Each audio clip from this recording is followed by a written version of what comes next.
آباد پر میں نے مخاطب کیا، حیدرآباد میں بھی مخاطب کیا، ہندوستان کے بے شمار علاقوں میں مخاطب کیا، لیکن یہ بات ضرور کہوں گا کہ جتنا جوش، جتنا ولولہ، جتنی محبت ناندیڑ میں دکھائی دیتی ہے،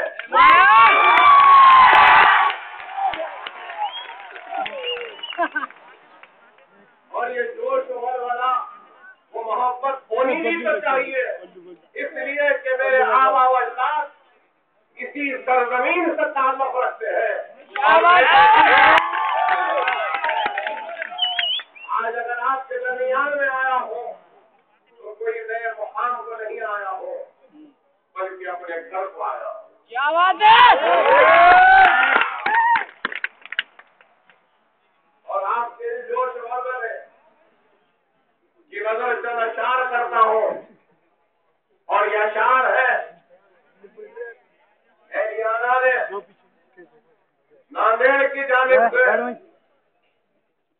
دشمنان اتحاد کے لیے، وہ لوگ جو ہمارے اتحاد کو نہیں دیکھ سکتے، وہ لوگ جو ہمارے جوش سے پریشان ہیں، وہ لوگ جو ہمارے جوش کو ختم کرنا چاہتے ہیں، وہ لوگ جو ہمارے اتحاد کو ختم کرنا چاہتے ہیں، وہ لوگ جو ہم میں تفرقہ ڈالنا چاہتے ہیں، وہ لوگ جو ہم کو استعمال کر کے کمزور کرنا چاہتے ہیں، ان لوگوں کو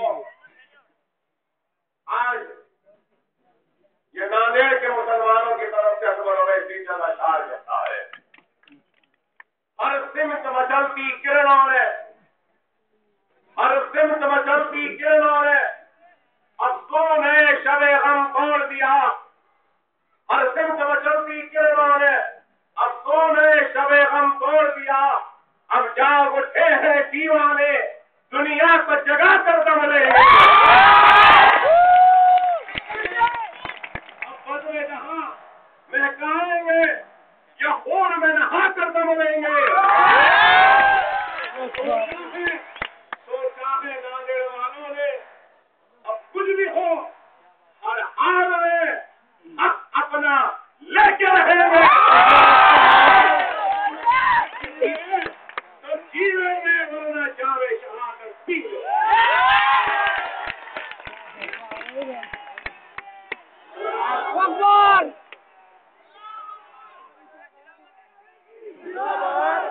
انتخابات کا وقت ہے، اور انتخابات میں کئی جماعتیں میدان میں آتی ہیں، کئی امیدوار میدان میں آتے ہیں،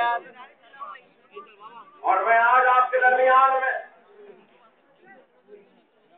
ہرگز و قطعی اس لیے نہیں آیا ہوں کہ اپنے خطاب کے ذریعے، اپنے الفاظ کے ذریعے یا اپنے جذبات کے ذریعے آپ کو مجبور کروں کہ آپ اپنا ووٹ مجلس اتحاد و ترین کے حق میں استعمال کریں، یا پھر میری جماعت کے امیدوار کی کامیابی کے لیے میں یہاں آیا ہوں۔ نہیں میرے بھائی، انتخابات تو آتے رہیں گے، جاتے رہیں گے، انتخابات تو ایک موقع ہے اپنوں سے ملنے کا، آپ سے ملنے کا۔ آج سے چند ماہ قبل بھی میں آپ کے شہر میں آیا تھا، انتخابات جیتنے کی نیت سے نہیں آیا تھا، مسلمانوں نے ناندیڑ کے دلوں پر جیتنے کی نیت سے آیا تھا، اور آج بھی اگر آپ کے درمیان میں کھڑا ہو تو دلوں کو فتح کرنے کی خواہش کو لے کر آیا ہوں۔ وہ جو دلوں کو فتح کر لے وہ فاتح دنیا کہلاتا ہے، اور ہم آج آپ کے دل کو جیتنے آئے ہیں۔ انتخابات آئیں گے، چلے جائیں گے، لیکن جو دلوں کو جیتتا ہے وہ اس وقت تک اس کے دل میں زندہ رہتا ہے جب تک اس کے جان میں جان ہے اور حیات ہے۔ آج آپ دیکھتے ہیں کہ کس طریقے سے اس ملک میں مسلمانوں کے ساتھ ناانصافیاں ہو رہی ہیں، اور جب ہم اپنے حق کے لیے آواز کو بلند کرتے ہیں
محبت سے پھیلا ہے.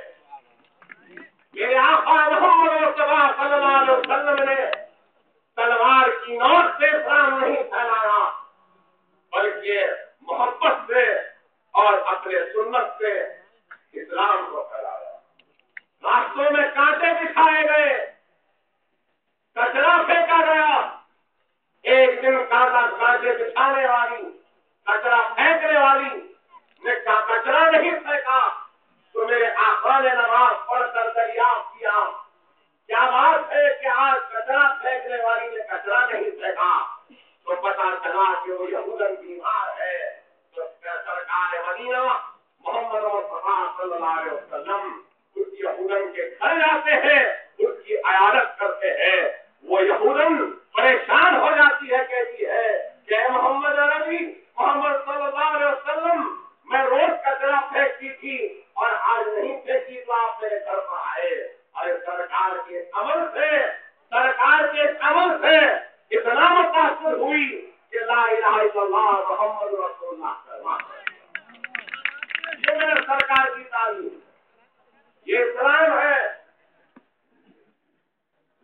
سرکار کے پردہ فرمانے کے بعد ابو بکر صدیق رضی اللہ تعالیٰ عنہ جو سرکار کے ساتھ روز جاتے تھے جنگل کی طرف, اور ایک مقام پر جا کر رک جاتے تھے. سرکار رکا دیتے تھے, آگے سرکار اکیلے جاتے تھے.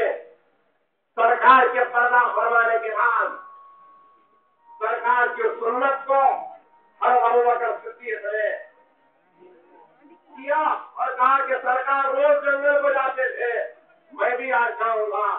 اور جاتے ہیں جنگل کی طرف, آگے بڑھتے جاتے ہیں اور ایک مقام کے بعد جہاں رک جاتے تھے وہاں سے رک کر اور آگے بڑھتے ہیں تو کیا دیکھتے ہیں کہ ایک نابینا ہے.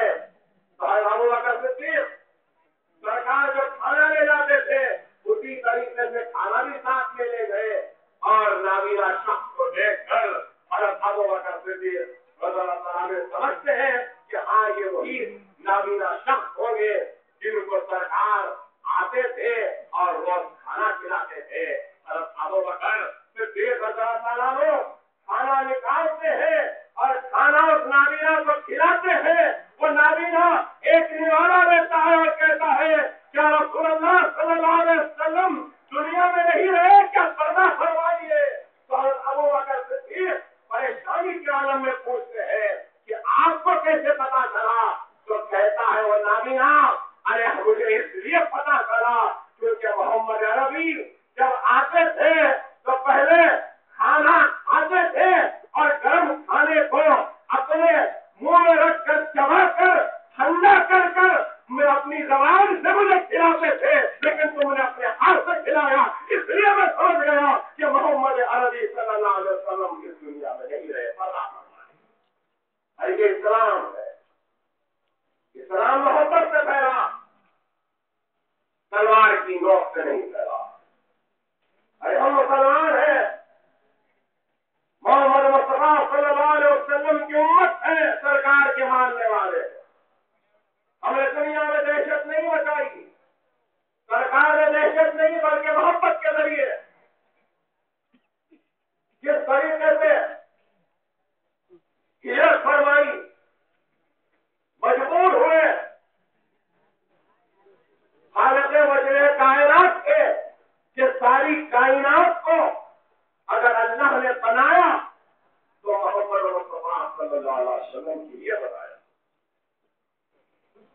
ہجرت فرماتے, مکے سے مدینہ تشریف لے جاتے اور فاتح مکہ ہوتے ہیں. بعد میں فاتح مکہ ہوتے ہیں, مکے کو فتح کرتے ہیں اور مکے میں داخل ہوتے ہیں. اتنا مجبور ہوئے کہ ہجرت فرمائی تھی, لوٹ کر فاتح مکہ ہوئے تو سرکار کی نظر نیچے تھی, گردن جھکی ہوئی تھی.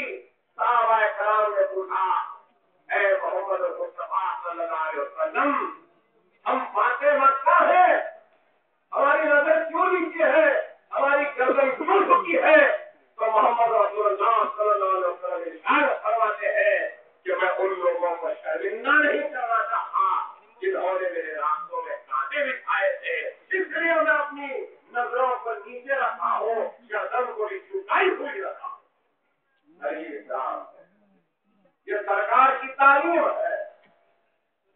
اسلام اس طریقے سے پھیلا، اسلام کا راج کی نوک سے نہیں پھیلا. اور آج دنیا ہم کو دہشت گرد کہہ کے مخاطب کرتی ہے. اور اگر آج دنیا اگر ہم کو دہشت گرد کہہ کے مخاطب کرتی ہے، یا اگر دنیا آج ہم کو بدنام کر رہی ہے، تو معاف کرنا میرے پیارے مسلمان بھائیوں، غیروں پہ تنقید کرنے کے بجائے ہم کو سب سے پہلے اپنا محاسبہ کرنا ہوگا، اپنے گریبانوں میں جھانک کر دینا ہوگا کہ کون سی کمزوریاں ہم میں آ گئی، کون سی خامیاں ہم میں آ گئی کہ آج نہ دنیا ہی ہمارے ہاتھ میں رہی، نہ ہی آخرت ہمارے ہاتھ میں ہے.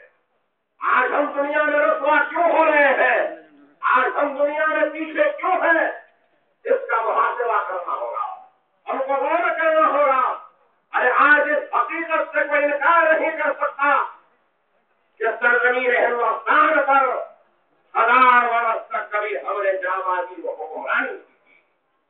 اس سرزمین کا چپا چپا ہمارے اشاروں کا محتاج تھا، ہمارے ایک اشارے سے حکمرانیاں ہوتی تھیں.